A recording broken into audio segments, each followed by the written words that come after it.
This clip is brought to you by SaveWithConrad.com.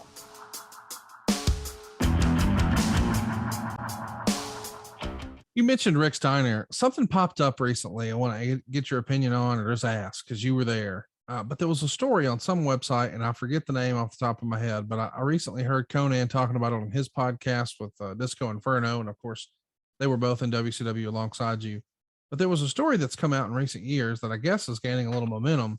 That once upon a time, Norman Smiley and Rick Steiner had a dust up that Rick didn't come out on the better end of. And Conan completely shut that down, as did Disco, and said, I never heard that. And if that would have happened in WCW, as it allegedly did, we all would have heard about that. You ever hear about that?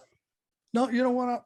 I have to agree with him. That's one of those that would have lived in infamy. It's amazing to me that, you know, where does that stuff come from? Like, if all of you guys were there, and I mean, listen, we've told stories on here before about backstage dust ups and what have you, and it's part of the business. But if y'all were all there and say it didn't happen, it's like as if somebody just straight made it up.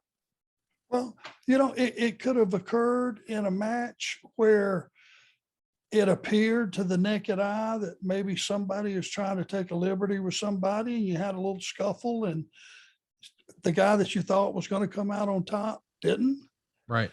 Not saying that happened in this situation, because I feel like I would know that story. Yeah, I'm sure you would. And you know, Norman Smiley's, you know, I always heard he was a shooter, but yeah, not a pushover from what I hear. Yeah, but he's such a sweetheart. Nobody ever messed with Norman. You know, it would have got heat with all the rest of the guys in the locker room if it would have, you know, but I never heard that story either. So we're going to go ahead and mark that as not true.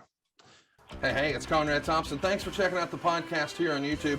Be sure to hit the subscribe button and the notifications bell so you get a notice anytime we upload some new content. And go save yourself some money right now. If you're in a 30-year loan or you have credit card debt, it's not a matter of if I can save you money. It's a matter of how much. Find out right now for free at SaveWithConrad.com.